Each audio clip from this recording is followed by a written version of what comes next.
হেমন্তের এই নরম দিনগুলি ভারী পছন্দ করে গার্গী। কদিন আগেও ঘামে গা চটচট করত। বিশেষ করে বিকেলের দিকে কোথাও বেরোলে রাস্তাঘাটে এমন একটা হলকা আর সেই সঙ্গে গুমোট, তাতে সারা শরীরে জমা হতো নুন। এখন অঘ্রাণের প্রথমে সেই গা ঘিনঘিনে অনুভূতিটা থেকে কিছুটা নিস্তার। বিকেলের দিকে পথে বেরোতে বেশ ভালোই লাগে। কাল সায়নের সঙ্গে স্ট্র্যান্ড রোড দিয়ে হাঁটার সময় ভাগীরথীর হাওয়ায় গা জুড়িয়ে নিতে নিতে বলছিল, কি মনে হচ্ছে জানো, এই পথ যদি না শেষ হয়। সায়ন তার 10 বছরের বিবাহিত বউয়ের দিকে তাকিয়ে বলেছিল, যাক, এখনো তোমার মনে রোম্যান্স আছে। আমি তো কোথায় যেন পড়েছিলাম, বিয়ের 4-5 বছরের মধ্যেই ভালোবাসা কাকের বাসা হয়ে কাক কাক শব্দে ডাকতে ডাকতে বেরিয়ে যায় জানলা দিয়ে। গার্গী হেসে উঠে বলেছিল, বেরিয়ে যাওয়ারই কথা। তুমি যা কাজ পাগল মানুষ, বউয়ের দিকে তাকানোর সময়ই নেই তোমার। ততক্ষণে ফ্যাক্টরিতে বসে একটা নতুন সাবানের ফর্মুলা বার করতে পারলে তোমার ব্যবসার আরও রমরমা হবে। সায়ন গার্গীর অভিযোগকে একেবারে উড়িয়ে দিতে পারে তা নয়। তাদের সাবান কোম্পানি প্যারাডাইস প্রোডাক্টসের যা বাড়বাড়ন্ত এখন, সেই ব্যবসা সামলাতে গিয়ে সত্যিই প্রাণান্ত হচ্ছে সে আর গার্গী দুজনেই। এরকম অভিযোগের মুহূর্তে গার্গীকে সামাল দিতে বলে, চলো না কোথাও গিয়ে ঘুরে আসি, আন্দামান বা লাক্ষাদ্বীপ এরকম দূরে কোথাও। গার্গী জানে সে যদি এই মুহূর্তে হ্যাঁ বলে তো গভীর গাড্ডায় পড়বে সায়ন। কেননা সায়নের ডায়েরিতে আগামী 1.5 মাস ভিড় ঠাসা প্রোগ্রাম। অতএব তাকে বলতেই হলো, দাঁড়াও আর একটু শীত পড়ুক, পরিযায়ী পাখিরা উড়ে আসুক দেশ দেশান্তর থেকে, তবেই তো বেড়াতে যাওয়ার সবচেয়ে বেশি মজা।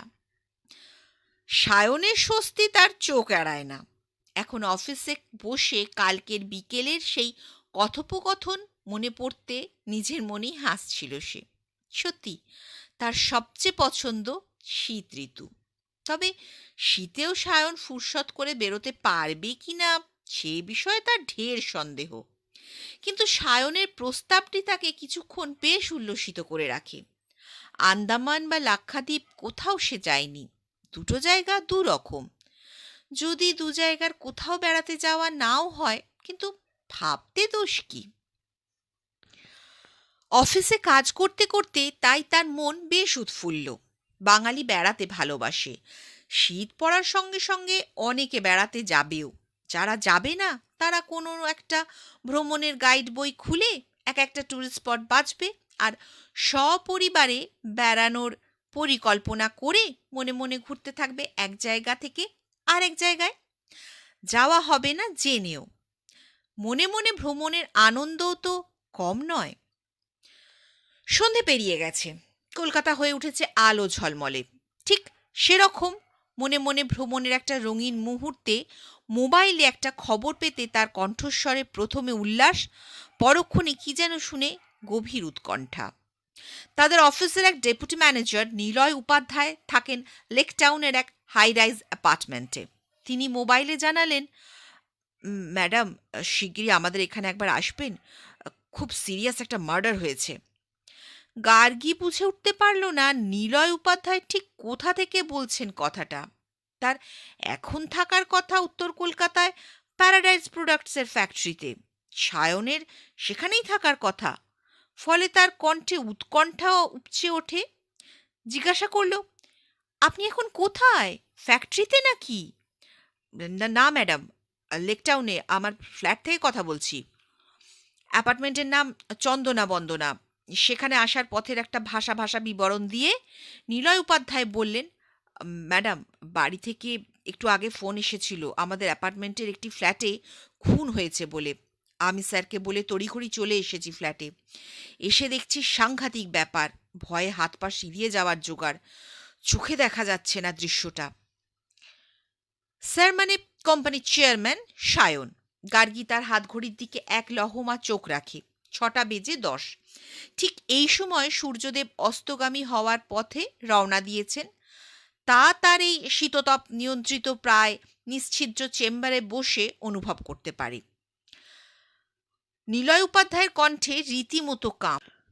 বিষয়টা বিশদ জানতে বলল, অ্যাপার্টমেন্টের নামটা বললেন চন্দনা বন্দনা? হ্যাঁ ম্যাডাম, আমাদের অ্যাপার্টমেন্টটার দুটো ব্লক। ডেভেলপার সঞ্জিত মিত্রের দুই কন্যা, চন্দনা ও বন্দনার নামে ব্লক দুটোর নাম। অ্যাপার্টমেন্টের নাম তাই চন্দনা বন্দনা। ব্লক দুটো, একটির নাম সি তো অন্যটি বি, কোনো এ ব্লক নেই। তাহলে এটাও তো বেশ একটা ধাঁধা। যা বলেছেন ম্যাডাম। হুম, কিন্তু কে খুন হয়েছে তা তো বললেন না। কি পরিপ্রেক্ষিতে খুন হয়েছে, কোথায়, কেন, তার ডিটেল কি কিছু জানা গেছে? ম্যাডাম, পিঙ্কি নামের একটি কিশোরী আমার মেয়ে রিমির সঙ্গে পড়তো নববসন্ত ইংলিশ মিডিয়াম স্কুলে, একই ক্লাসে। আজ বিকেলে সবে স্কুল থেকে ফিরেছে। সে সময় কি সর্বনাশ! গার্গীর বুকের ভেতরটা কেমন করে উঠল। কোথায় খুনটা হয়েছে? ওদেরই ফ্ল্যাটের মধ্যে। ফ্ল্যাটের দরজা খোলা ছিল? হ্যাঁ ম্যাডাম। পুলিশ কি পৌঁছে গেছে? প্রচুর পুলিশ চারিদিকে। আমাদের এখানকার সবাই ভীষণ ভয় পেয়েছে। ইনভেস্টিগেশন কি শুরু হয়ে গেছে? কিছু জানেন? হ্যাঁ ম্যাডাম, একে ওকে ডাকছে পুলিশ। আমার মেয়ে রিমিকেও ডেকেছিল একটু আগে। রিমি কিছু জানে? না ম্যাডাম, ও তো পরে স্কুল গাড়িতে এসেছে আজ। ফিরে দেখে এই কাণ্ড। নিলয়ের উপাধ্যায়ের কথায় কিছুই খোলসা হলো না গার্গীর কাছে। সে দ্রুত উঠে একটা জানলা খুলে চোখ রাখে বাইরের পৃথিবীতে। বিকেল পেরিয়ে যাব এমন মন করেছে পৃথিবী। তার রং ধরেছে ধূসর। সন্ধে নেমে আসবে আর কিছুক্ষণ পরেই। তাদের অফিসের অনেকেই ফাইলের ফিতে বাঁধছে, বা টেবিলের ড্রয়ার বন্ধ করছে, বা ব্যাগ গোছাচ্ছে বাড়ি ফিরবে বলে। সে সময় এরম একটা গা কাঁপানো বার্তা পেয়ে গার্গীর ভিতরে ঘোর চাঞ্চল্য। সংবাদটা কয়েক মুহূর্ত হজম করে জিজ্ঞাসা করল, আপনাদের অ্যাপার্টমেন্টের ডিটেলসটা একবার বলবেন? আপনাকে বললাম না, আমাদের অ্যাপার্টমেন্টের নাম চন্দনা বন্দনা। G+4 বাড়িটা। আমরা থাকি বন্দনা ব্লকে, B/4-এ। আমাদের ফ্ল্যাটের কয়েকটা তলা উপরে ওদের ফ্ল্যাট। পিঙ্কিরা B/8-এ। ওর মা বাবা দুজনেই বড় চাকরি করেন। তাদেরই মেয়ে পিঙ্কি। বছর 15 বয়স। 15? গার্গী তার শরীরের কোথাও অনুভব করে রক্তের চলকানি। একটা নিরীহ কিশোরীর মুখ চকিতে যেন ঘাই দিয়ে গেল তার মগজে। নিলয় উপাধ্যায় এতখানি ভয় পেয়েছেন যে ফ্যাঁস করছে তার গলার স্বর। ভয় পাওয়ারই কথা। নিলয় উপাধ্যায়ের মেয়েটিও বোধহয় একই রকমের বয়স। মেয়ের বাবা হিসেবে তার মনে আশঙ্কার একটা চোরা স্রোত গড়িয়ে যাচ্ছে তখন থেকে। সেই উৎকণ্ঠা চারিয়ে গেল গার্গীর শরীরেও। তার গলা থেকে কিছুক্ষণ স্বর বেরোলো না। স্কুলে পড়া মেয়ে, ইস, এতটুকু কিশোরী, তাকে হঠাৎ কে খুন করবে, কেনই বা? ভেবে পেল না গার্গী। দিনকাল যা খারাপ পড়েছে, তাতে কোনো কিছুই আর বিস্ময় জাগায় না মানুষকে। তার ভাবনার মধ্যেই ওদিক থেকে আবারও ভেসে আসে উৎকণ্ঠিত ফোন বার্তা। ম্যাডাম, ফরেন্সিকের লোকজনও এসে গেছে। আপনি আর দেরি করবেন না, শিগগিরই চলে আসুন। আজকাল পুলিশের ওপরও কেন যেন ভরসা পাইনে। চেয়ারম্যান সাহেব বললেন আপনাকে ঘটনাটা জানাতে। চেয়ারম্যান সাহেব? হ্যাঁ, উনিই বললেন আপনাদের ম্যাডামকে খবরটা দিন। গার্গী কিছুক্ষণ হতচকিত নিলয় উপাধ্যায়ের কথা শুনে। সায়ন তার বেটার হাফের এই এক্সট্রা ক্যারিকুলার অ্যাক্টিভিটিকে কি চোখে দেখে তা সে ঠিক বুঝে উঠতে পারে না। কখনো খুব উৎসাহ নিয়ে তার গোয়েন্দাগিরির কথা শোনে, মন্তব্য করে, কখনো আবার কখনো ভালো ভালো সাজেশন দেয়, কখনো আবার কেন যেন খুবই নির্লিপ্ত আর উদাসীন হয়ে ওঠে। তখন যেন এই সব বিষয় তার আর কোনো মাথা ব্যথা নেই। সেই সায়ন আজ তাদের ফ্যাক্টরির এক ডেপুটি ম্যানেজারের কাছে খুনের ঘটনা শুনে ম্যাডামকে খবর দিতে বলেছে, তা অতীব এক আশ্চর্য ঘটনা। তার অর্থ, সায়নের ধারণা হয়েছে এই হেন নৃশংস ঘটনাটির তদন্ত হওয়া প্রয়োজন। গার্গী সাংঘাতিক খুনের ঘটনা শুনলে তার রহস্যের উন্মোচনে আগ্রহী হতে পারে। বিষয়টা মগজে কিছুক্ষণ চলকে নিয়ে গার্গী চলে এলো তার জিজ্ঞাসে। কখন ঘটনাটা ঘটেছে? নিলয় উপাধ্যায় ততক্ষণে বর্ণনা করছেন ঘটনাটা। এই তো পুলিশ বলছে 4:30 থেকে 5টার মধ্যে ঘরময় রক্তের নদী। এত রক্ত বেরিয়েছে যে সিঁড়ি দিয়ে গড়িয়ে নেমে এসেছে একতলা পর্যন্ত। গার্গী দৃশ্যটা অনুমান করে নেয়, পরক্ষণেই বলল, ওদের ফ্ল্যাটে আর কেউ ছিল না? না ম্যাডাম, ওর বাবা তো বাড়ি থেকে বেরোন সকাল 8টার মধ্যে। তিনি কোনো মার্কেন্টাইল কোম্পানির এক্সিকিউটিভ ডিরেক্টর, ফেরেন অনেক রাতে।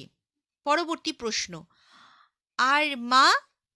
মা বাড়ি থেকে বেরোন সকাল 9টা 9:30, ফেরেন সন্ধে 7টায়। ইস, তার মানে মেয়েটা একাই ছিল। ঠিক তাই, রোজ এরকম সময় একাই থাকে স্কুল থেকে ফেরার পর। মেয়েটা আজও স্কুলে গিয়েছিল, ফিরেছে 4:30 নাগাদ। পুলিশ বলছে ঠিক তার পরেই। গার্গীর ভিতরে গড়িয়ে চলেছে একটা তীব্র যন্ত্রণা। তার বাবা মায়ের কাছে নিশ্চয়ই পৌঁছে গেছে খবরটা। তাদের মানসিক অবস্থার কথা অনুমান করতে পারে সে। ঘটনাস্থলে যাবে কি? ঘটনার বিবরণ শুনেই গার্গীর ভিতরে ব্যথা চলকে উঠছে। বিষয়টা আরো গভীরে ঢুকতে শুরু করে গার্গী। কি মনে হয় আপনার? Is it a case of robbery or dacoity? বোধহয় না ম্যাডাম, কারণ ওদের ফ্ল্যাট থেকে কুটোটি নেয়নি কেউ। তার মানে বলতে চাইছেন শুধু মার্ডার করার জন্যই ফ্ল্যাটে ঢুকেছিল কেউ? তাই তো মনে হচ্ছে। মেয়েটি স্কুল বাস থেকে নেমে অ্যাপার্টমেন্টে এলো, অ্যাপার্টমেন্টে লিফট দিয়ে উপরে তাদের ফ্ল্যাটে ঢুকলো, তার পরের মুহূর্তেই তাকে কেউ খুন করলো। কিছুই ছিল না ফ্ল্যাট থেকে, কিছুই নিল না ফ্ল্যাট থেকে। তার মানে দাঁড়াচ্ছে পিঙ্কিকে খুন করার উদ্দেশ্যেই। তাহলে এখন দেখতে হবে খুনের মোটিভ কি। আপনারা যারা ফ্ল্যাটবাসী তারা কেউ কি কিছু বলতে পারছেন? না ম্যাডাম, তবে পিঙ্কির বাবা খুব অবস্থাপন্ন লোক। তিনি কয়েকদিন আগে বলছিলেন তাকে কে নাকি থ্রেট করেছে ফোনে। তাই নাকি? এটাও তো মোটিভ হতে পারে। কেন থ্রেট করছে তা বলেছিলেন? সম্ভবত প্রফেশনাল জেলেসি। পুলিশ শুনে বলছে হয়তো মেয়েটির বাবাকে শিক্ষা দেওয়ার জন্যই মেয়েটিকে প্রাণ দিতে হলো। কিন্তু পিঙ্কির বাবা বলছেন এই খুনের সঙ্গে তার অফিসের সমস্যার কোনো যোগ থাকতে পারে না। তবে পান্থরায় নামের একজন ভিজিটার এসেছিলেন কাল দুপুরে, অন্য ফ্ল্যাটের ভিজিটার, কিন্তু পুলিশ তাকে ইন্টারোগেট করতে চাইছে। পান্থরায় কে? তিনি পিঙ্কির বাবার অফিস কলিগ। তিনি কাল কেন বন্দনা অ্যাপার্টমেন্টে এসেছিলেন তা পুলিশকে ভাবাচ্ছে। তিনি কি পিঙ্কিদের ফ্ল্যাটে এসেছিলেন? না, অন্য ফ্ল্যাটে। বিচিত্র খান নামে এক ফ্ল্যাট ওনারের কাছে ওনার যাতায়াত। তবে তাদের ফ্ল্যাটে বেড়াতে এসে তিনি এর আগেও বার তিনেক নাকি পিঙ্কিদের ফ্ল্যাটে গিয়েছিলেন বলে জানা গেছে। গার্গী তথ্যগুলো মনে মনে নোট করতে থাকে। তারপর পিঙ্কির বাবার সাথে কথা বলে বিষয়টা আলোচনা করতে হবে। যাই হোক, আপনাদের অ্যাপার্টমেন্টে সিকিউরিটি থাকে না? অবশ্যই থাকে। সেই কারণেই প্রশ্ন উঠেছে যে খুন করেছে সে ফ্ল্যাটে ঢুকলো কি করে। কেন? আমাদের অ্যাপার্টমেন্টের সিকিউরিটি এত কড়া তাতে বাইরের লোক চট করে ভিতরে আসতে পারে না। সিকিউরিটি অফিসার প্রায় গর্ব করে বলতেন মশা মাছি আরশোলা টিকটিকি ছাড়া আর কেউ বিনা অনুমতিতে ভেতরে গুলতে পারবে না। আচ্ছা, এমন কি হতে পারে মেয়েটি বাড়ি ফেরার আগে থেকেই কেউ লুকিয়েছিল ফ্ল্যাটে, তারপর সে ঢুকতেই ঝাঁপিয়ে পড়ে খুন করেছে তাকে? মনে হয় না। অন্য কেউ ফ্ল্যাটে ঢুকবে কি করে? আপনি এখানে এলেই বুঝবেন কি কড়া সিকিউরিটি আমাদের অ্যাপার্টমেন্টে। পুলিশ তাই বলছে মার্ডারার কি উড়ে এসে ঢুকলো ফ্ল্যাটের মধ্যে? গার্গী একটু চুপ করে থেকে বলল, আপনি বলছেন উড়ে এসে ছাড়া ঢোকাই যাবে না, কিন্তু বজ্র আটুনিতেই তো ফসকা গেরো হয়, তা শোনেননি? নিলয় উপাধ্যায় চুপ করে থাকেন। গার্গী বিষয়টা ভালো করে শুনে তবে বেরোতে চাইছে তার চেম্বার থেকে। ঘটনাটা আগাপাস্তলা শুনে নিলে গাড়িতে যেতে যেতে বিষয়টা বিশ্লেষণ করতে পারবে নিজের মনে। বিশ্লেষণ করার জন্য কিছুটা ফাঁকা সময়ও তো দরকার। খুনের ঘটনাটা শোনার সঙ্গে সঙ্গে তার মাথাটা কাজ করতে শুরু করেছে নিয়ম মাফিক। তার আরও কিছু জিজ্ঞাস্য ছিল, কিন্তু এক নাগাড়ে জেরা করায় নিলয় উপাধ্যায় বোধহয় ক্লান্ত। একটু উত্তেজনাও তার কথাবার্তা আর কণ্ঠস্বরে। তাকে অতএব আর বিব্রত না করে তখনই ব্যাগ গুছিয়ে বেরিয়ে পড়ল লেক টাউনের উদ্দেশ্যে। যাওয়ার সময় গাড়িতে তুলে নিল সোনালি চাঁপাকে। যাওয়ার আগে অবশ্য সায়নকে ফোন করতে ভুলল না। বলল, লুনা গীতাদির কাছে আছে, আমার ফিরতে একটু দেরি হবে, হয়তো 10:30, 10, 10:30। তুমি বাড়ি ফিরে একটু খেয়াল রেখো লুনার রাতের খাওয়াটা ঠিকমতো হচ্ছে কিনা। যা দুষ্টু হচ্ছে দিনকে দিন, একদম খেতে চায় না আজকাল। সন্ধে হওয়ার আগেই সারা গায়ে আলো মেখে নিজেকে ঝলমলে করে তোলে কলকাতা। টিউবের সাদা আর বাল্বের হলুদ দুয়ে মিলে মিটমিট করতে থাকে কত কত নক্ষত্র। তার উপর কতদিন যে নিয়ন হ্যালোজেনে মাখামাখি তার শরীর। সেই কথাই বলছিল সোনালি চাঁপা। দিদি, আরো আধ ঘন্টা আগেও যদি খবরটা দিতেন উপাধ্যায় দা। গার্গী অন্যমনস্কভাবে পার হচ্ছিল সন্ধ্যের কলকাতা পথ। স্তিমিত কণ্ঠে উত্তর দিল, আমরা যাওয়ার আগেই হয়তো দেখবে পুলিশ অফিসাররা কাজ সেরে থানায় ফিরে গেছে। গার্গী সম্বিত ফিরে পেয়ে বলল, মনে হয় না। এত তাড়াতাড়ি কি একটা মার্ডার কেসের তদন্ত করা যায়? তা নয়, আমি বলতে চাইছি পুলিশ অফিসাররা কোনো ক্লু না পেয়ে হতাশ হয়ে সরে পড়তে চাইবে অ্যাপার্টমেন্ট থেকে। গার্গী সোনালি চাপার দিকে চোখ রাখে। অনেকদিন ধরেই সে চাইছিল কোনো একটা জটিল কেসের তদন্তে গার্গীর সহকারী হতে। এতদিন পরে যাও একটা কেসে গার্গীর ডাক পড়ল, সেটি একটি নৃশংস মার্ডার কেস। বলল, তা হবে না, খুব সেন্সিটিভ ইস্যু তো। পুলিশকে এখন কয়েকদিন দাঁত কামড়ে পড়ে থাকতে হবে যতক্ষণ না মার্ডার কেসটা সমাধান করতে পারে। ইদানিং তার সঙ্গে ছায়ার মতো ঘুরছে সোনালি চাঁপা। গোল গাল চেহারা, ফুলো ফুলো গাল। তাকে দেখলেই বারবি ডল পুতুলের উপমা মনে পড়ে গার্গীর। তার গলার স্বর, কথা বলার ভঙ্গি অনেকটা বাচ্চাদের ধরনের, কিন্তু বেশ বুদ্ধিমতী। গার্গীর অফিস সংক্রান্ত কাজ ছাড়াও অন্য যে কোনো কাজে যথাসাধ্য চেষ্টা করে সাহায্য করতে। গোয়েন্দাগিরি করতে তার আরও উৎসাহ, কিন্তু মুশকিল হলো গার্গী আজকাল তার অফিসের কাজে এতই ব্যস্ত যে গোয়েন্দাগিরি করার সময় পায় না। সোনালি চাপা মাঝে মধ্যে পরোক্ষ তাগাদা দেয়, দিদি, কাগজ খুললেই আজকাল শুধু খুন আর খুন, পুলিশ ধরতেই পারছে না, আপনি কিছু একটা করুন। গার্গী হাসি হাসি মুখে বলে, তুই তো দেখছিস আমার হাতে তদন্ত করার মতো সময় একবারেই নেই। এবার তোকে ট্রেনিং দিয়ে নামিয়ে দেবো গোয়েন্দাগিরি করতে। সোনালি চাপা মুখ টিপে হাসে, কিছু বলে না। তার যে গোয়েন্দা হওয়ার শখ 16 আনা, তা গার্গীর অজানা নয়। আজ নিলয় উপাধ্যায়ের ফোন পেতে তাকে বলল, চল আমার সঙ্গে। তুই এর আগেও আমার সঙ্গে বেরিয়ে কিভাবে তদন্ত করতে হয় তা দেখেছিস। আজ আবার চল, দেখি কি করতে পারি। সোনালি চাপা তো তার ডানা তুলেই আছে, শুধু গার্গীর হুকুমের অপেক্ষা। অফিস থেকে বেরিয়ে তাদের গাড়ি ছুটে চলল উত্তর কলকাতার জ্যাম যন্ত্রণা ছাড়িয়ে ইস্টার্ন মেট্রোপলিটন বাইপাসের উদ্দেশ্যে। যেতে যেতে একটু আগে শোনা বিষয়টা সোনালি চাপাকে বলতে শুরু করেছে গার্গী। বলতে বলতে কিছু মন্তব্য করতে থাকে নিজের মনে। ফ্ল্যাট বাড়িগুলো যেন এক একটা দ্বীপ, কেউ কারো খবর রাখে না, অনেক সময় চেনেও না। তাতে ডাকাত বা খুনিদের কাজ করতে খুব সুবিধে হয়। শুনতে শুনতে শিউরে উঠল সোনালি চাপা। তার মুখের রেখায় ঢেউ খেলছিল বারবার। এতক্ষণ সে জানতই না একটু আগে একটি তরতাজা কিশোরীকে প্রাণ দিতে হয়েছে কারো লোভের শিকার না হতে যাওয়ায়। সব শুনে প্রায় ছটফট করে উঠে বলল, দিদি, এ তো সাংঘাতিক খুন। গার্গী অন্যমনস্কভাবে ঘাড় নাড়ে। গাড়ি যখন উড়ে চলেছে নতুন ফ্লাইওভার দিয়ে, রবীন্দ্র সদনের পাশ দিয়ে একটা দীর্ঘ ফ্লাইওভার হয়ে যাওয়ায় এখন সল্টলেক বা লেকটাউন এলাকাটা কলকাতার খুব কাছেই। গার্গীর ড্রাইভার ভারী চটপটে। মুখ থেকে গন্তব্য কোথায় তা উচ্চারণ করা মাত্র হু হু করে চালিয়ে দেবে তার গাড়ির চাকা। পার্ক সার্কাসের জ্যাম ট্যাম কাটিয়ে প্রথমে পার্ক সার্কাস কানেক্টর, তারপর ইএম বাইপাস, তারপর ভিআইপি রোডে পৌঁছাতে সন্ধে। বাঁ দিকে ঘুরে যেতেই লেকটাউনের অভিজাত এলাকা। কলকাতার এদিকটা ক্রমশ বদলে ফেলছে তাদের পুরনো চেহারা। অনেককাল আগে ঘিঞ্জি ঘিঞ্জি ছিল জায়গাটা, চারিদিকে আবর্জনা আর ধুলো ময়লা। এখন একতলা দোতলা বাড়ি উপড়ে ফেলে একের পর এক হাই রাইজিং বিল্ডিং তৈরি হচ্ছে, কখনো বড় রাস্তায়, কখনো ছোট গলিগুলোতে। তাতে একতকালের মধ্যবিত্ত এলাকাও হঠাৎ পরিবর্তিত উচ্চবিত্তের চেহারায়। লেকটাউনের সিনেমা হলটির কিছু আগেই ছোট্ট গলির মধ্যে কিছুটা গিয়ে চন্দনা বন্দনা অ্যাপার্টমেন্ট। গাড়িটার গঠনই শুধু চমৎকার তা নয়, এত সুন্দর রং করেছে যে দৃশ্যটা কিছুক্ষণের জন্য চোখ জুড়িয়ে দেয় তাদের।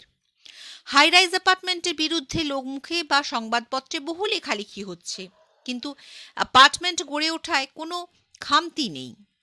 প্রমোটারের লম্বা হাত পুরনো কলকাতা ভেঙে গুঁড়িয়ে দিয়ে তৈরি করছে এক নতুন কলকাতা। সেই নতুন কলকাতার বিজ্ঞাপন জাহির করে পাশাপাশি দুটো বিশাল অ্যাপার্টমেন্ট। বাড়িটার উচ্চতা G+4, নামি আর্কিটেক্ট দিয়ে বাড়ির নকশা করানোয় ভারী আকর্ষক চেহারার। যে কোনো নামী শিল্পীর আঁকা ছবিতে দুটি আকাশচুম্বী বাড়ি।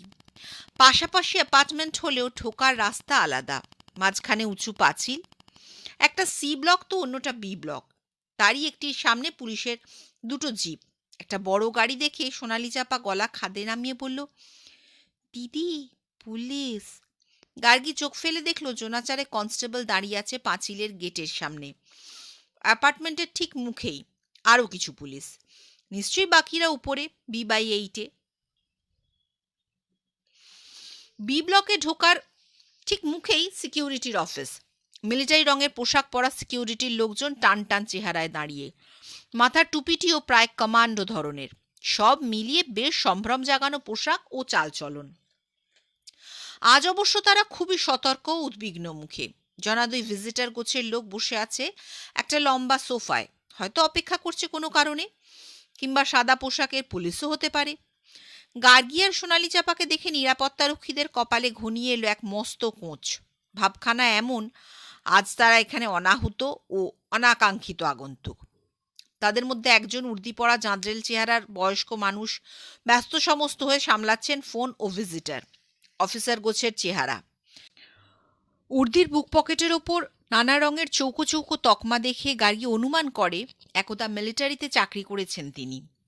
ফোন রেখে গার্গী আর সোনালি চাপাকে দেখে বললেন, কোন ফ্ল্যাটে যাবেন ম্যাডাম? আজ এখানে কোনো ভিজিটার অ্যালাউ করছি না আমরা। গার্গী এ ধরনের প্রতিক্রিয়ায় অভ্যস্ত, কিন্তু তাকে উপরে উঠতেই হবে। অতএব কণ্ঠে ব্যক্তিত্ব মিশিয়ে উত্তর দেয়, সব জেনেই আমরা এখানে এসেছি। আপনারা হয়তো আমাদের পরিচয় জানেন না। একটু আগে যে মার্ডারটা হয়ে গেছে সে সম্পর্কে তদন্ত করতেই আমাদের আশা। নিলয় উপাধ্যায়কে নিশ্চয়ই চেনেন আপনারা? নিলয় উপাধ্যায়ের নাম শুনতেই জাঁজরেল চেহারার লোকটি সন্ত্রস্ত হয়ে বললেন, এই অখিল, ওকে ছেড়ে দে। নিলয়বাবু বলেছেন একজন মহিলা এসে তার খোঁজ করবেন। আসুন ম্যাডাম, এখানে আপনার নাম ঠিকানা লিখুন। আজকাল সব হাই রাইজে এরকম নিয়ম, নাম ঠিকানা পরিষ্কার করে লিখে তবে সংগ্রহ করতে হবে ওপরে ওঠার ছাড়পত্র। সবটাই নিরাপত্তার খাতিরে। তবুও এমন ৮-৬০ সিকিউরিটির ফাঁক ফোকর খুঁজে নিয়ে প্রায় ডাকাতি ও খুন খারাপি ঘটে যাচ্ছে হাই রাইজগুলোতে।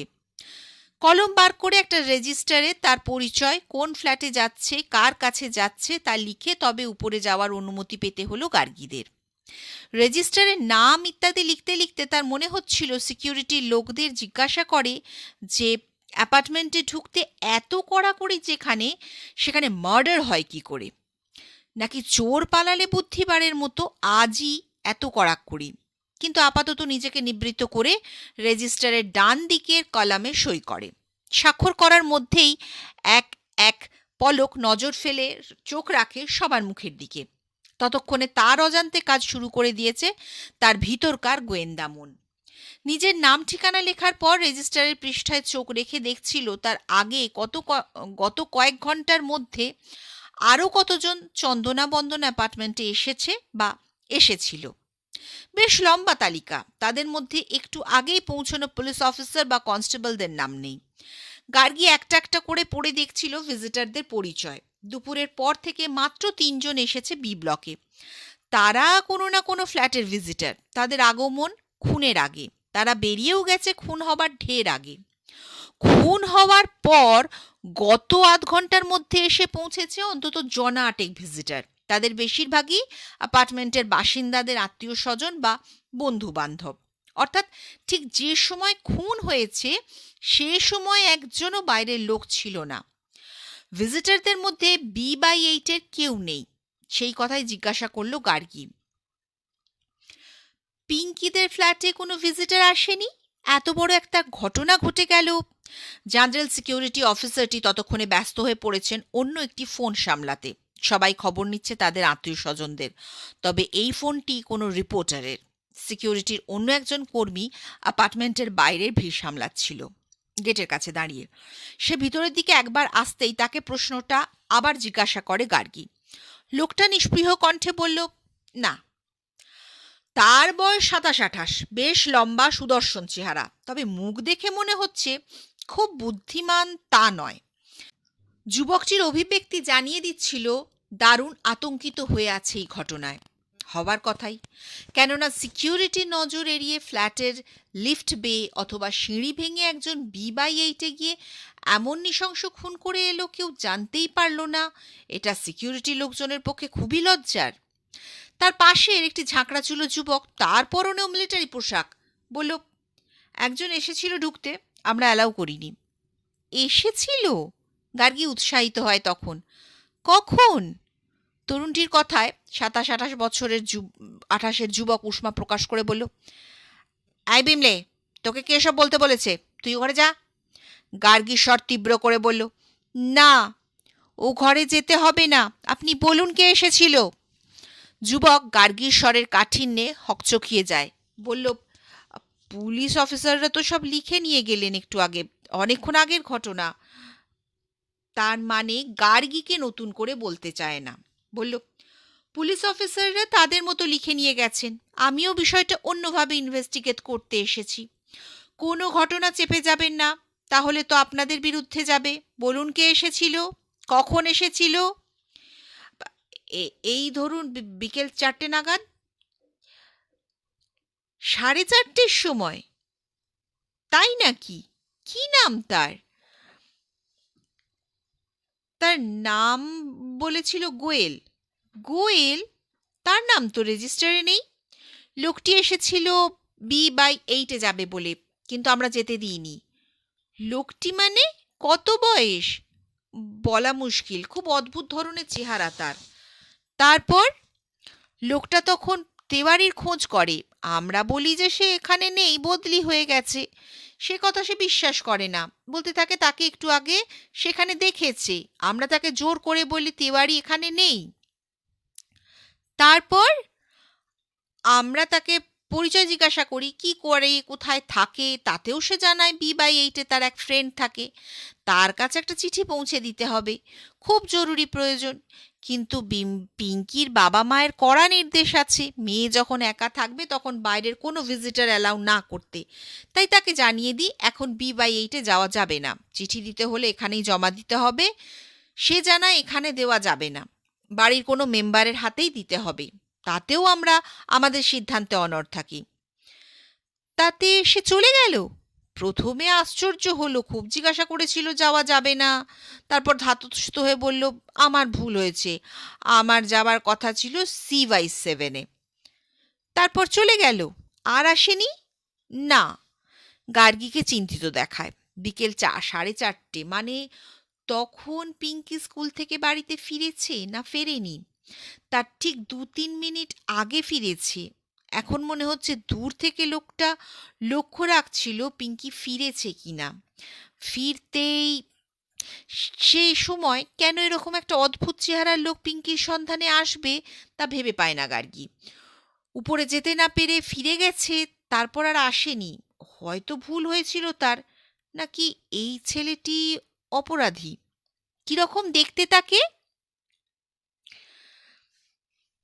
27-28-এর যুবক একটু ভেবে নিয়ে বলল, মাথায় সাহেবদের মতো হ্যাট ধরনের টুপি, টুপির সামনেটা বেশ কায়দা করে বাঁকানো, গায়ে হলুদ টি-শার্ট, পরনে কালো রঙের ঢোলা প্যান্ট, নাকের নিচে মোটা গোঁপ আছে, পায়ে ফিতে বাঁধা সাদা কালো রঙের ভারী শু। বাহ, আপনার বর্ণনা তো নিখুঁত। যুবকটি বেশ ভারী খিচালে হাসে। ততক্ষণে জাদ্রেল সিকিউরিটি অফিসার ফোন রেখে শুনছিলেন গার্গী ও সিকিউরিটি দ্বয়ের কথোপকথন। এত সব আলাপচারিতা পছন্দ হচ্ছিল না তার, কিন্তু কিছু বলতেও পারছিলেন না, ফলে উদ্বিগ্ন হচ্ছিলেন খুবই। তাড়াতাড়ি বললেন, ম্যাডাম, সিকিউরিটিতে চাকরি নেবার পর এদের ট্রেনিংয়ে এই ধরনের অনেক কিছু শেখানো হয়, যাতে কোনো কিছু ঘটলে তাতে সাহায্য করতে পারে। গার্গী ঘাড় নাড়ে। তাই তো মনে হচ্ছে, কিন্তু গোয়েলকে খুঁজে বার করার কি হবে? সিকিউরিটি অফিসার সন্দিগ্ধ চোখে তাকান গার্গীর দিকে, বুঝে উঠতে পারেন না তার পরিচয়। হয়তো সাদা পুলিশের লোক ভেবে সমীহের সুরে চিন্তিত মুখেই বলেন, খুবই ভাবনার কথা ম্যাডাম, ছেলেটির আচার আচরণ সন্দেহ করার মতোই। সোনালি চাপা পট করে বলল, হ্যাঁ, সেই সঙ্গে তার চেহারাটাও অদ্ভুত, সন্দেহ করারই মতো। ঠিক বলেছেন ম্যাডাম, অদ্ভুতই।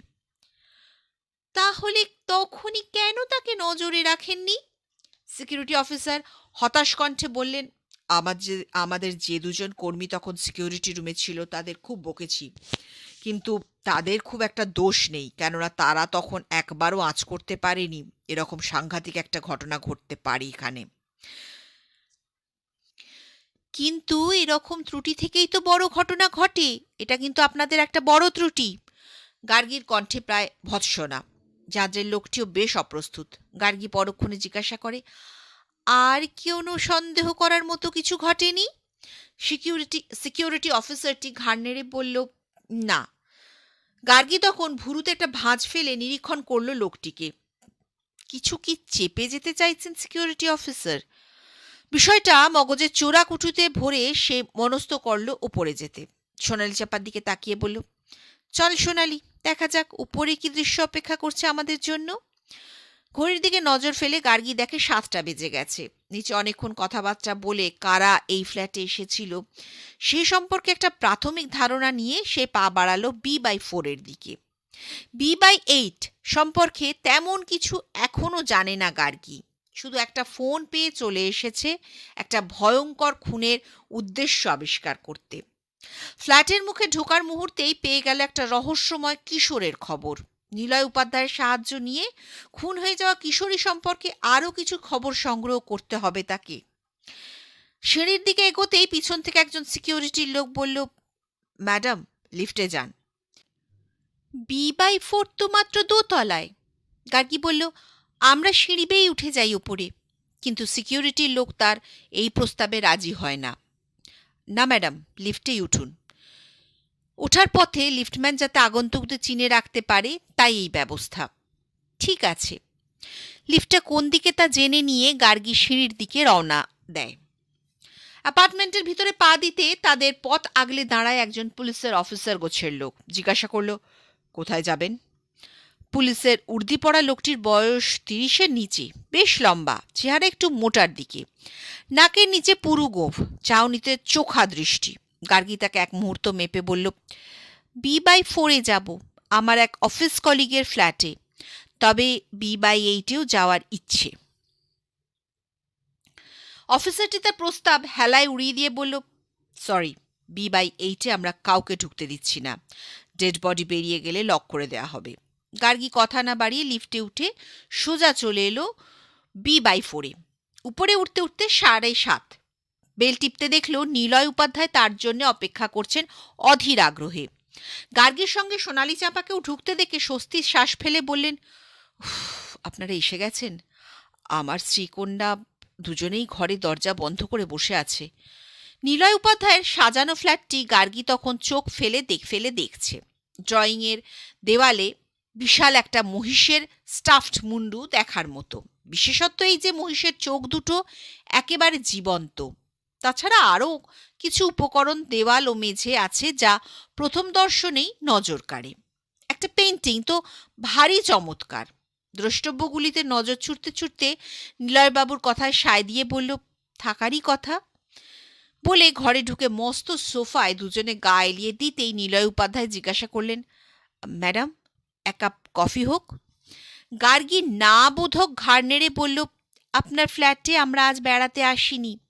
B/8 ফ্ল্যাট সম্পর্কে আরও কিছু খবর চাই, তারপরে উপরে গিয়ে দেখতে চাই মার্ডারের জায়গাটা।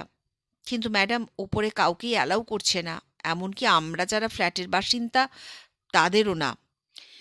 সেটাই অবশ্য স্বাভাবিক, কিন্তু আপনাদের ইন্টারোগেট করার জন্যও তো ডাকছে। সবাইকে ডাকছে তা নয়, কাউকে কাউকে খবর দিচ্ছে দেখা করতে, যেমন আমাকে ডেকেছিল, আমার মেয়ে রিমিকেও। রিমি ওর ক্লাসমেট, ওকে তো ডাকতেই হবে। আপনার মেয়ের সঙ্গে কথা বলতে হবে আমাকেও। তার আগে দেখি পুলিশ অফিসাররা কতজন জিজ্ঞাসাবাদ করেছেন ও কি তথ্য পেলেন এখনো পর্যন্ত। বুঝতে পারছি না আমার কোনো চেনা পুলিশ অফিসার আছেন কিনা কাছাকাছি। গার্গী তার ব্যাগ থেকে মোবাইলটা বার করল মুহূর্তের মধ্যে। চলভাস যন্ত্রটির পর্দায় কোনো নম্বর খুঁজে বার করে তর্জনী রাখল তার নিচের বোতামে। কয়েকদিন আগেই ইন্সপেক্টর দেবাদ্রি সান্যালের সঙ্গে অন্য একটি বিষয়ে কথা হয়েছে। আপাতত তিনিই গার্গীর খড়কুটো। তার নম্বরে ক্লিক করতেই ও প্রান্ত থেকে সাড়া। Hello Mrs Chowdhury. Mister Sanyal, আপনি নিশ্চয়ই ইতিমধ্যে চন্দনা বন্দনা অ্যাপার্টমেন্টের ঘটনা সম্পর্কে অবহিত হয়েছেন। আমি ওই অ্যাপার্টমেন্টের নিচের একটি ফ্ল্যাট থেকে কথা বলছি। আমার এক অফিস কলিগ এখানে থাকেন, তার অনুরোধেই চলে এসেছি মার্ডারের খবর পেয়ে।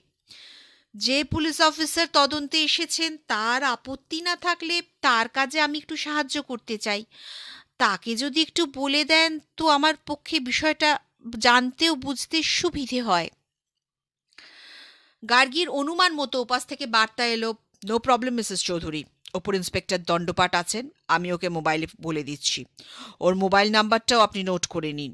আপনি বোধহয় ওকে চেনেন, ইন্সপেক্টর অতীশ দণ্ডপাট। অতীশ দণ্ডপাটকে চিনল গার্গী। বেশ লম্বা, দোহারা চেহারা, খুবই বুদ্ধিমান ও চটপটে অফিসার। সিদ্ধান্তও নেয় খুব দ্রুত। কয়েকদিন আগে বাইপাসের ধারে এক বিখ্যাত ব্যবসায়ীর মধুচক্র রেড করে বেশ নামডাক হয়েছিল তার। তাকে মোবাইলে ধরতে ইন্সপেক্টর দণ্ডপাট বললেন, মিনিট 15 পরে আসবেন ম্যাডাম, ক্যামেরাম্যানরা এসেছে, তারা নানা অ্যাঙ্গেল থেকে ফটো তুলছে ডেড বডির। গার্গীর ইচ্ছে হচ্ছিল বলতে তাদের এই সময়তে উপস্থিত থাকতে পারলেই ভালো হতো, কিন্তু বলল না।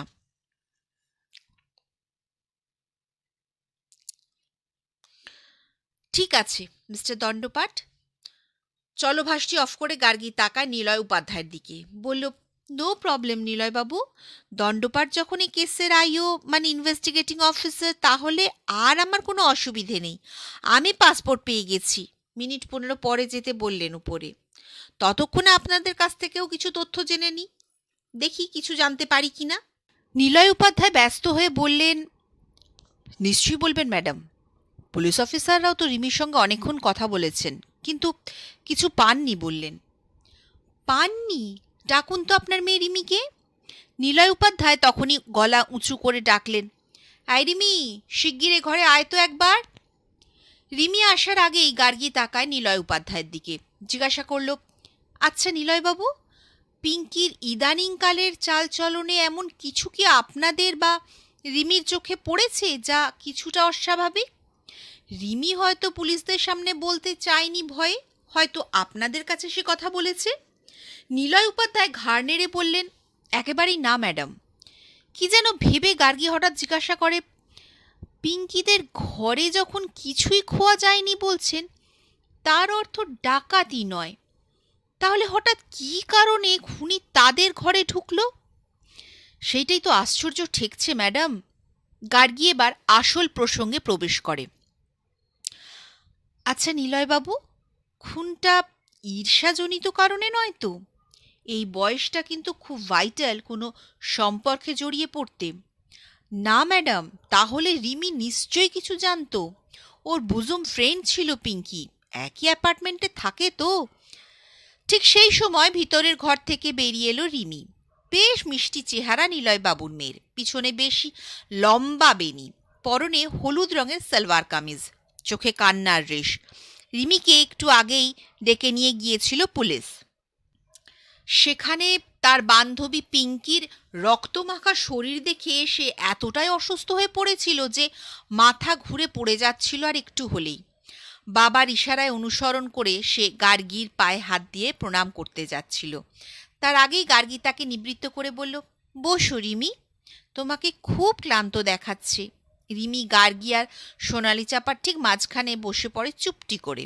রিমির বয়সও 14-15-র মধ্যে, গায়ের রং একটু চাপা হলেও মুখের গঠন বেশ ধারালো, চাউনিও ভারী বুদ্ধিদীপ্ত। সে বসার পরে গার্গী সোনালি চাপাকে বলল, সোনালি চাপা, রিমিকে ইন্টারোগেট করার দায়িত্ব তোমার। ওকে যা যা জিজ্ঞাসা করা উচিত তুমি করো তো।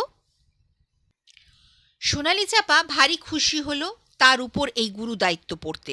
সঙ্গে সঙ্গে হাতে নোট, বই আর কলম বাগিয়ে প্রস্তুত করে নিজেকে। রিমির দিকে তাকিয়ে জিজ্ঞাসা করল, তোমরা তো একই ক্লাসে পড়তে? রিমি প্রায় শোনা যায় না এমন কণ্ঠস্বরে উত্তর দেয়, হ্যাঁ। তোমরা কি একই বাসে বাড়ি ফিরতে? এবারও রিমির সংক্ষিপ্ত উত্তর, রোজই একই বাসে ফিরি, কখনো আমার বা ওর ক্লাস থেকে বেরোতে দেরি হলে অন্য বাসে আসতে হতো। আজও আলাদা বাসে ফিরেছি আমরা। আচ্ছা রিমি, মনে করার চেষ্টা করো তো, ইদানিং কেউ বা কারা কোনোভাবে পিঙ্কিকে টিজ করতো বা গায়ে পড়ে কথা বলার চেষ্টা করতো? রিমি কিছুক্ষণ ভেবে উত্তর দেয়, একদিন বলছিল কেউ ওকে বিরক্ত করছে। সোনালি চাপা সতর্ক হয়, কে বিরক্ত করত? তা বলেনি। মনে করার চেষ্টা করো, কিছু বলেছিল কি না? মনে পড়ছে না, মনে হয় বলেনি। আসলে রোজ দিন ওর সঙ্গে কথা হতো না। আমার মতো পিঙ্কিও সকালে স্কুল বাসে চড়ে স্কুলে যায়, বিকেলে স্কুল বাসে চড়ে বাড়ি ফেরে। তার মধ্যে ওর পাশে বসলে তবেই কথা হতো। বেশিরভাগ দিনই ও লিপিকার অলক্তিকার পাশে বসতো, তাই কথা হতো না। কে বিরক্ত করতে পারে তা অনুমান করতে পারো কিছু? না। কার সঙ্গেই বা ওর মেলামেশা হতো? রিমি ঘাড় ঝাঁকায়। তবু কে হতে পারে? ধরো স্কুল বাসের কন্ডাক্টর বা স্কুলের দারোয়ান বা এরকম কেউ। রিমি মনে করার প্রয়াস চালিয়ে মাথা নাড়ে, মনে হয় না। পরক্ষণেই বলল, আমার কিছু জানা নেই। আচ্ছা, গোয়েল নামের কাউকে চিনতো? রিমির মুখটা সামান্য টসকালো, হঠাৎ সামান্য রক্তবর্ণ হলো মুখের রং। চুপ করে রইল কিছুক্ষণ, তারপরে বলল, এরকম একটা নাম ওর মুখে শুনেছিলাম। নিলয় উপাধ্যায় চমকালেন মেয়ের কথায়, বললেন, কই, আমাকে তো এ কথা বলিসনি। রিমি মাথা নিচু করে বলল, মনে ছিল না। গোয়েলকে তা বলেছে তোমাকে? রিমি আবারও চুপ করে থেকে বলল, ঠিক জানি না, হয়তো ওর চেনা কেউ হবে। চেনা? বয়স্ক লোক? এবার গার্গী তার মুখের দিকে তাকিয়ে কি যেন জরিপ করে বলল, ঠিক জানা নেই। সেই একদিনই বলেছিল গোয়েল লোকটা ওকে কী সব বলেছে মোবাইলে। কি বলেছে তা বলেছিল তোমাকে? না, ওইটুকুই। ঠিক আছে, তোমার সঙ্গে পরে আরও কথা বলবো, কিন্তু নিলয়বাবুর কাছে আরও কিছু কথা জানার আছে। নিলয় উপাধ্যায় বোধহয় একটু স্বস্তি পেলেন। বলুন ম্যাডাম, কি জানতে চান? সোনালি চাপা দ্রুত নোট করে নিচ্ছিল তার হাতের ছোট ডায়েরিতে। এবার গার্গী সোফায় বসে পিছন ফিরে দেখল, এতক্ষণ তাদের কথোপকথন শুনছিলেন নিলয় উপাধ্যায়ের মাঝবয়সী স্ত্রী। তাকে ইশারায় কাছে ডেকে গার্গী জানতে চায় তিনি কি দেখেছেন এ পর্যন্ত। নিলয়বাবু স্ত্রী কন্যা এতটা ভয় পেয়ে গেছেন যে দুজনেরই চোখে মুখে আতঙ্কের চিহ্ন। কারুর গলা দিয়ে ভালো করে স্বর বেরোচ্ছে না। নিলয় উপাধ্যায়ের স্ত্রীর অবস্থাও মেয়ের মতো আধমরা। স্ত্রীর সঙ্গে গার্গীর পরিচয় করিয়ে দিয়ে নিলয় উপাধ্যায় বললেন, জানেন ম্যাডাম, একটু আগেই আমার স্ত্রী সুপর্ণা ব্যালকনিতে দাঁড়িয়ে দেখছিল ওকে স্কুল ব্যাগ কাঁধে ঝুলিয়ে নাচতে নাচতে ফিরতে। তারপর ঘরের ভিতরে গিয়ে টুকিটাকি কাজকর্ম করছে। কিছুক্ষণ পরেই চিৎকার শুনে উপরে গিয়ে দেখে এই বীভৎস দৃশ্য। তাই নাকি? কে চিৎকার করছিল? ওই যে ওই ফ্ল্যাটের সামনে, ফ্ল্যাটে B/7 মিসেস রায় তখনই তার ছেলেকে স্কুল বাস থেকে নামিয়ে লিফটে উঠে ফ্ল্যাটের দিকে যেতেই সিঁড়ির কাছে রক্ত দেখে চমকে ওঠেন। সেই মিসেস রায়ই প্রথম দেখেন পিঙ্কিকে মার্ডার করেছে কেউ। তারপর চিৎকার করে সবাইকে জানান। সুপর্ণা তার চেঁচামেচি শুনে উপরে ছুটে যায়। উপরে গিয়ে দৃশ্যটা চোখে পড়তে ওরও মাথা ঘুরে চোখে কেমন অন্ধকার দেখছিল সেই মুহূর্তে। এমনকি আমার নিজের শরীরও খারাপ লাগছে এখন। গার্গী ভাবল দৃশ্যটা। মিসেস রায় কখন ফিরেছিলেন ছেলেকে নিয়ে? তা বোধহয় 5টা নাগাদ। পিঙ্কি বাড়ি ফেরার পরেই মিসেস রায়ের ছেলে ফেরে। গার্গী কিছুক্ষণ ভাবল খুনের গতি প্রকৃতি সম্পর্কে।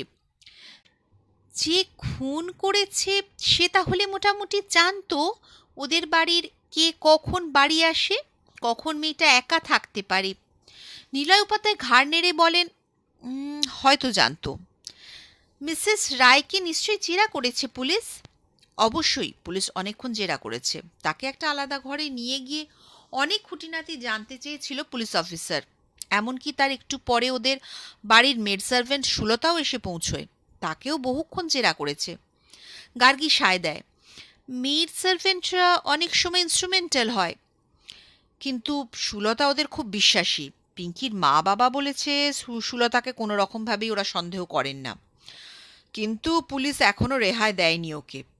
চোখ লাল করে বলেছে কাছেই কোথাও থাকতে। অন্যদের জেরা করা শেষ হলে যদি প্রয়োজন হয় আবার জিজ্ঞাসাবাদ করবে।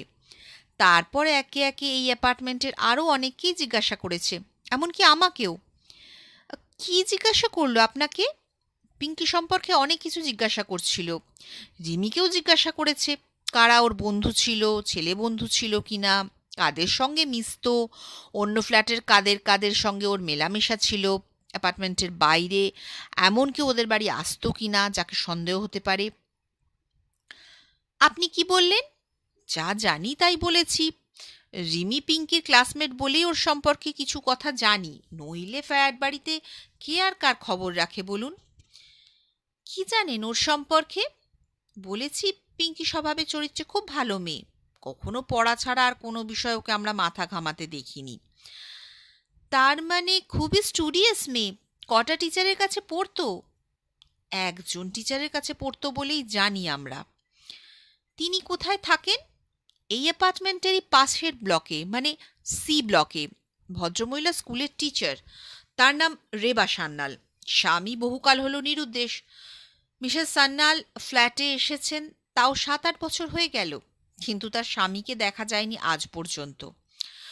ওকে জিজ্ঞাসা করলে উনি বলেছেন তাদের ছেলে জন্মানোর বছরখানেক পরেই স্বামী কোনো কারণে বাড়ি ছেড়ে চলে যান, আর ফেরেননি।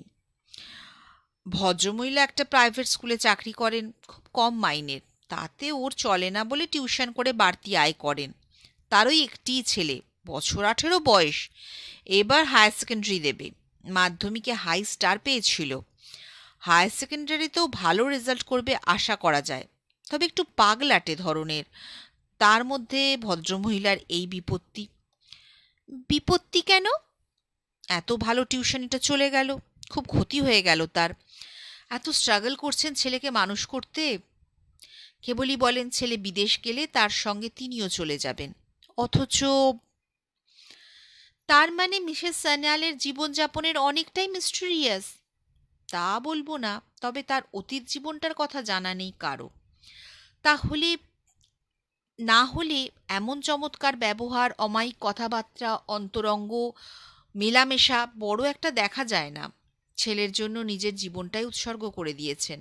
নিজে টিউশন করে যা আয় করেন তার বেশিটাই ব্যয় করেন ছেলের লেখাপড়ায়। ভাবুন একবার, ছেলের কোচিংয়ের খরচ মেটাতে নিজে সারা দিন রাত টিউশনি করে চলেছেন। অনেক টিউশনি করেন বুঝি? তা করেন। পিঙ্কিকে সপ্তাহে 3 দিন সকালে ওদের ফ্ল্যাটে এসে পড়ান। বেশ ভালো টাকা মাইনে দিতেন ওর বাবা। বাইরেও আরও গোটা 2 টিউশনি করেন, এমনকি বাড়িতেও সন্ধ্যের পর 2টো ব্যাচে ছাত্রছাত্রী পড়ান। এই টিউশনটা চলে যাওয়ায় ওর সত্যি খুব ক্ষতি হয়ে গেল। ভদ্রমহিলার কানে গেছে সংবাদটা? তাকে খুঁজতে পুলিশ গিয়েছিল পাশের ব্লকে, কিন্তু তিনি তখনও স্কুল থেকে বাড়ি ফেরেননি, অথবা কোথাও পড়াতে গেছেন। হয়তো এতক্ষণে বাড়ি ফিরেছেন। তার ছেলে বিল্লকে পুলিশ ডেকে এনে অনেক কথা জিজ্ঞেস করেছে। হঠাৎ তার ছেলেকে ডাকলো কেন? সেটাই তো অনেকে ভাবছে। বিল্ল লেখাপড়ায় ভালো, ইঞ্জিনিয়ারিংয়ের ছাত্র, তবে কথাবার্তা পাগলাটে ধরনের। ওই হঠাৎ পুলিশকে বলে এ নিশ্চয়ই গোয়েলের কাণ্ড। অদ্ভুত তো, ও কি করে জানলো গোয়েলের কাজ? পুলিশকে বলেছে পিঙ্কি নাকি বলতো গোয়েল ওকে টিজ করছে। আসলে পুলিশের জেরার ফলে নাকি আরও অনেক উল্টোপাল্টা কথা বলেছে। কি উল্টোপাল্টা কথা? নিলয় উপাধ্যায় বেশ বিপদে পড়লেন। মাথা নেড়ে বললেন, তা সব তো বলতে পারবো না।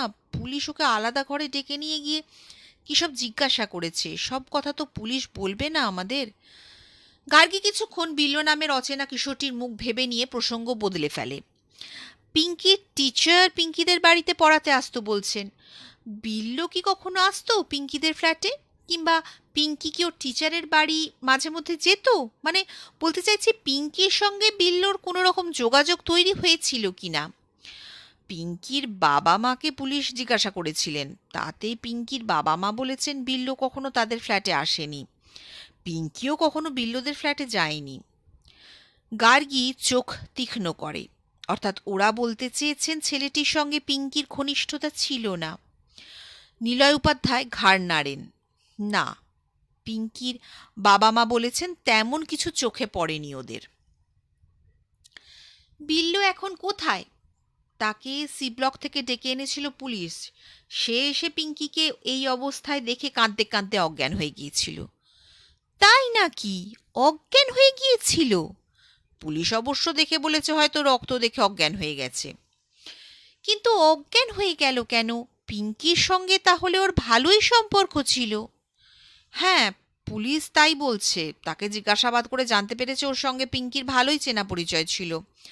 তাতে পিঙ্কির বাবা মা খুবই বিস্মিত, বলেছেন পিঙ্কির সঙ্গে কারো ভাব হলে আমরা জানতে পারবো না? অ্যাবসার্ড। গার্গী চিন্তিত হয়ে বলল, কারোর সঙ্গে ভাব বা ঘনিষ্ঠতা ছিল কি ছিল না তা ধরা ভারী কঠিন আজকাল। সামনাসামনি দেখা হলে হয়তো বোঝাই গেল না দুজন দুজনকে চেনে কিনা, কিন্তু ভিতরে ভিতরে চিঠি চালাচালি হয়, বইয়ের মধ্যে চিঠি ঢুকে যায়, অন্যে জানতেই পারে না। কিন্তু ম্যাডাম, ওদের দুজনের মধ্যে দেখা হওয়ার সুযোগ তো নেই বললেই চলে। বইয়ের মধ্যে চিঠি যাবে কি করে? সে যাই হোক, পুলিশ কিভাবে জানতে পেরেছে তা পরে কানে আসবে নিশ্চয়ই। বাইরে থেকে দেখে সব সম্পর্ক তো উপলব্ধি করা যায় না। নিলয় উপাধ্যায় ঘাড় নাড়লেন।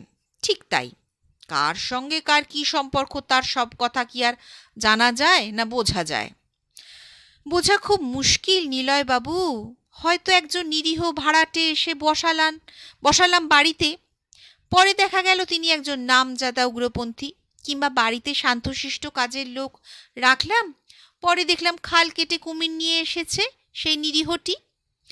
বাড়ির মহিলাকে একা পেয়ে হয় ডাকাতি না হয় খুন।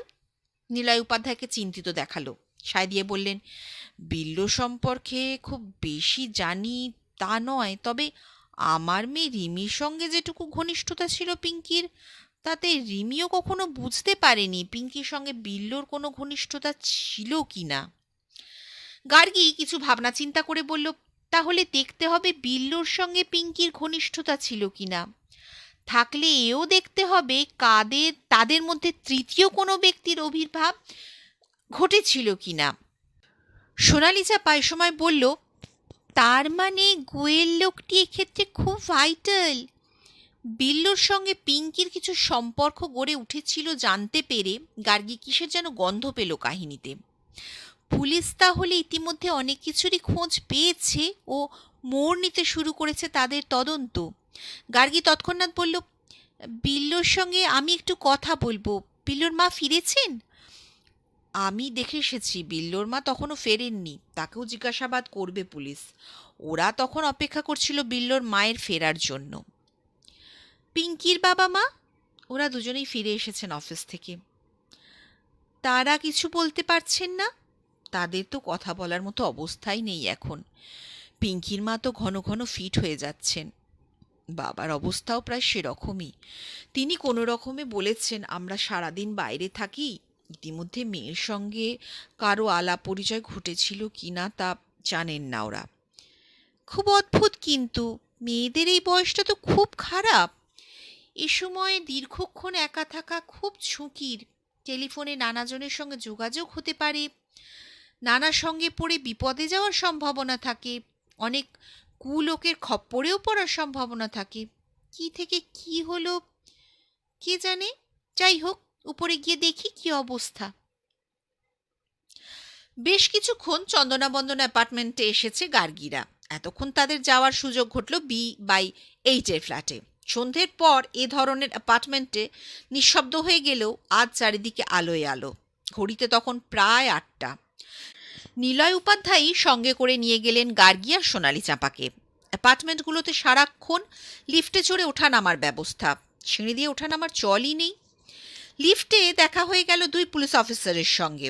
তাদের মধ্যে কেউই অতীশ দণ্ডপাঠ নন। B/8 পৌঁছতেই 2 পুলিশ অফিসারের সঙ্গে গার্গীরা নেমে এলো ফ্ল্যাটের সামনে। পুলিশের নিষেধ সত্ত্বেও উপরের সিঁড়ি, নিচে সিঁড়িতে লোক ভর্তি। কিছু নারী পুরুষ এসে দাঁড়িয়েছেন B/8 দরজা থেকে বেশ কিছুটা দূরে। গার্গীকে দেখে তৎক্ষণাৎ এগিয়ে এলেন অতীশ দণ্ডপাঠ। আসুন মিসেস চৌধুরী, সান্যালদা একটু আগেই মোবাইলে জানিয়েছেন আপনি আসছেন। যাক, আমার একটু অস্বস্তি হচ্ছিল। গার্গী ভারী খুশি হলো এমন স্বাগত ভাষণে। অস্বস্তির কোনো কারণ নেই ম্যাডাম। সান্যালদা আপনার সম্পর্কে বিশাল সার্টিফিকেট দিয়ে বলেছেন এই ধরনের খুনের তদন্তে আপনার মাথা এতটাই কাজ করে যে পুলিশ অফিসারদের কাজ অনেক সহজ হয়ে যায়। গার্গী লজ্জা পেয়ে যায় তার সম্পর্কে এত প্রশংসা শুনে।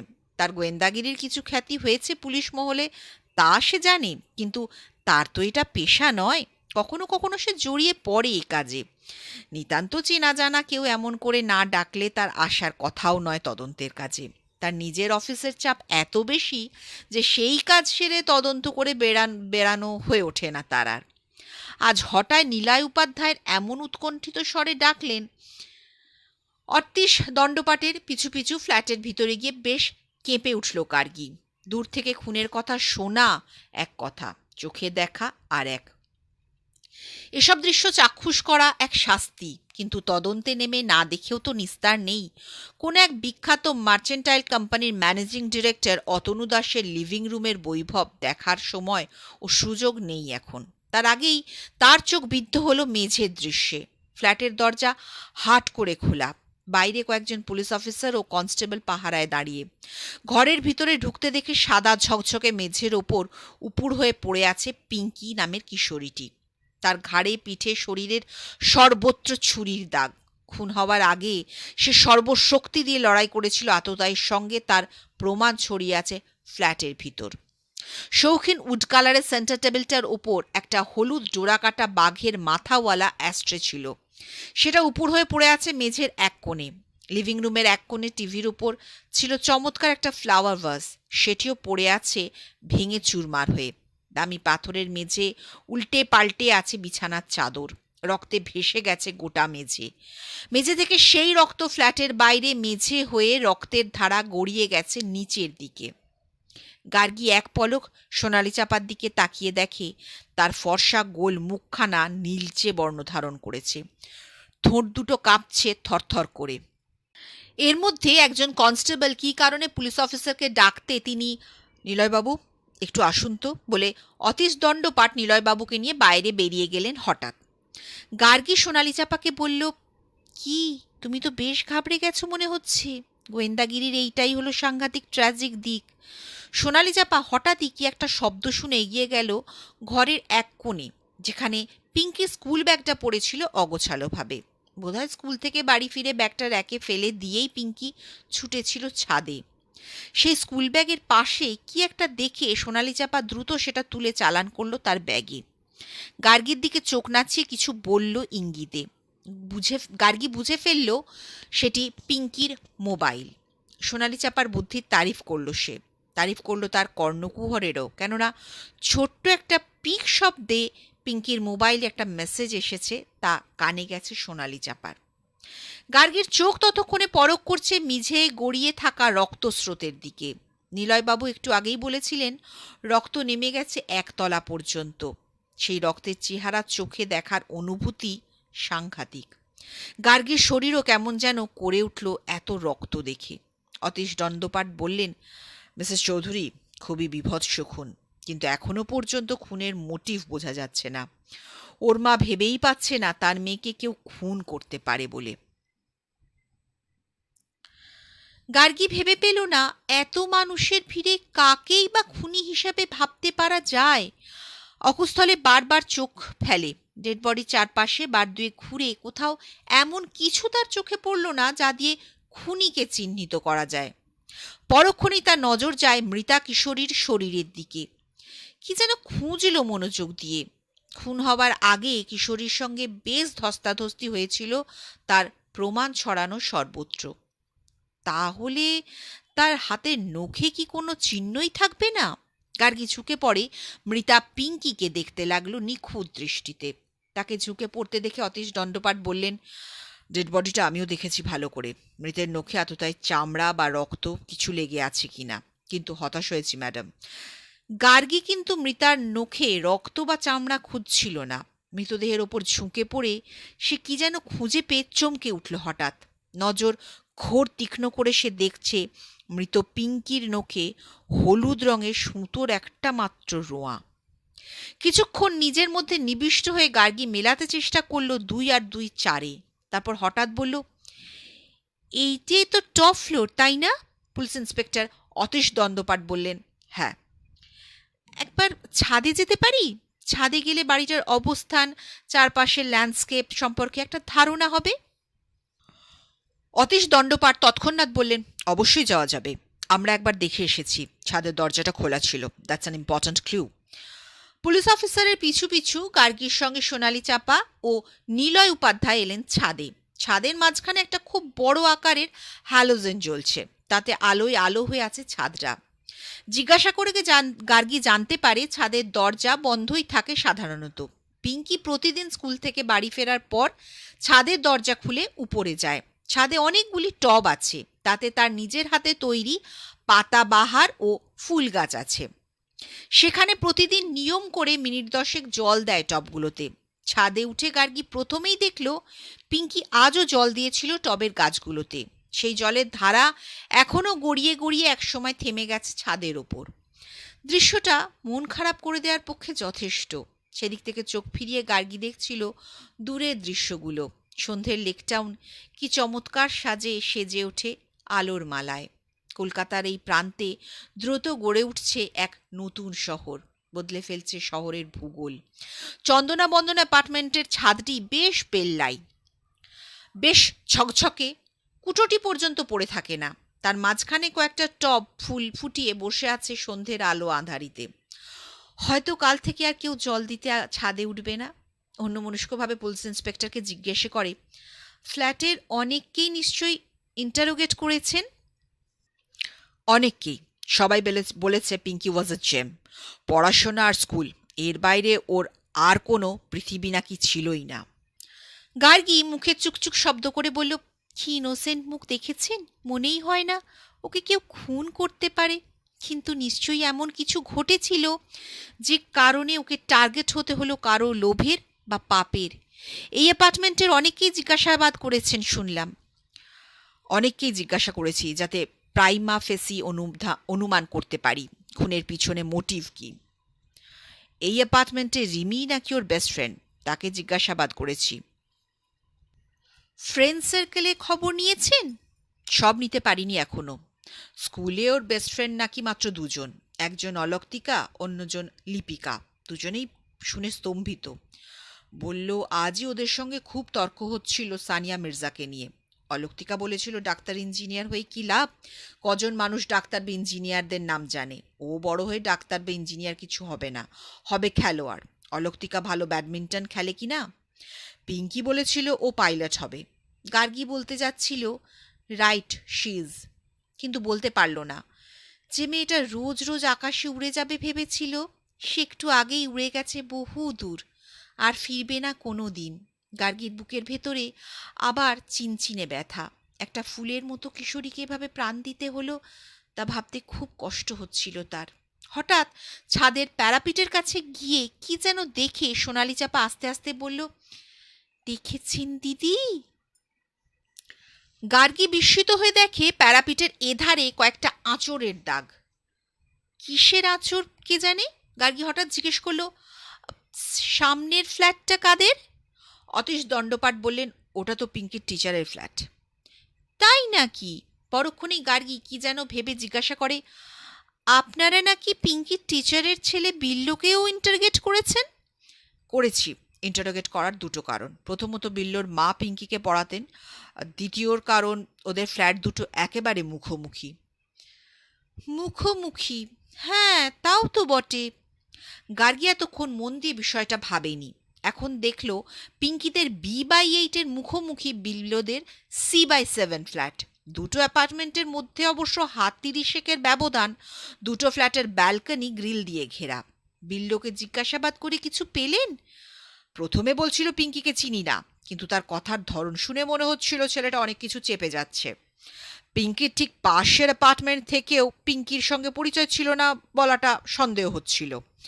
পরে ধমক দিতে বলল ওর সঙ্গে ভাব ছিল, আরও জিজ্ঞাসাবাদ করাতে বলল খুব গভীর ভাব ছিল। পরে বুঝলাম ছেলেটার মাথায় ছিট আছে। বিল্লু কি আপনাদের বলেছে পিঙ্কির সঙ্গে তার পরিচয় কি ধরনের ছিল? বলেছে ওর সঙ্গে ভাব ছিল। কি রকম ভাব? বিল্লুর কথাবার্তা একটু ধোঁয়াটে ধরনের। বলছিল পিঙ্কিকে ওর ভালো লাগে, পিঙ্কি ওকে জিভ ভেঙাতো। কি মুশকিল!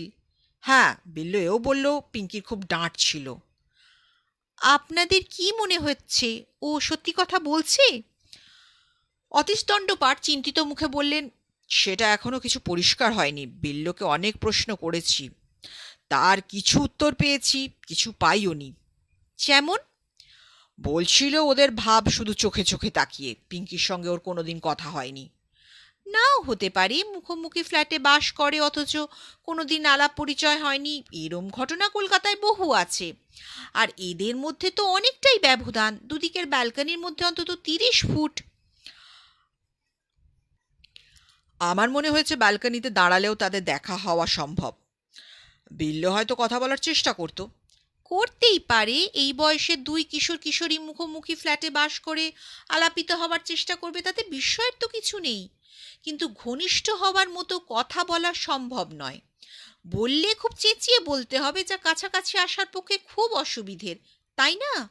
বরং জানতে হবে ওদের মধ্যে অন্য কোনোভাবে সম্পর্ক তৈরি হয়েছিল কিনা। অতীশ দণ্ডপাঠ মৃদু ঘাড় নাড়েন।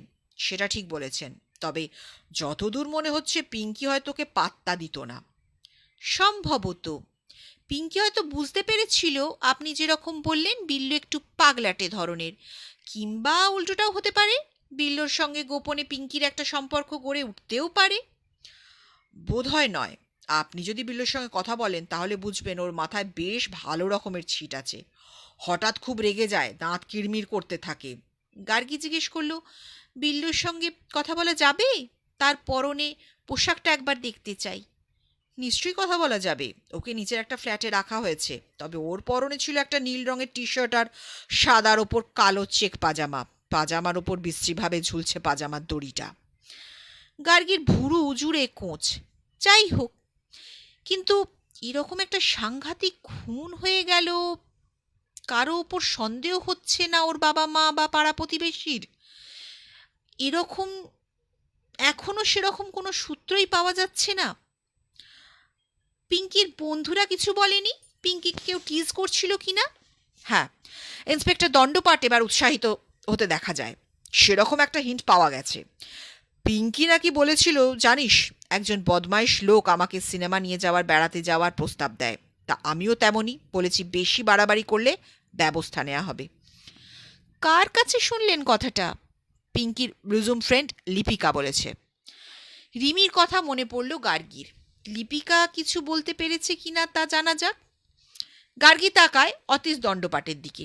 লিপিকা কি জানে কে পিঙ্কিকে এরকম প্রস্তাব দিত? না, সেইটাই তো হয়েছে মুশকিল। পিঙ্কির মা বলছেন তাকেও কোনোদিন বলেনি পিঙ্কি।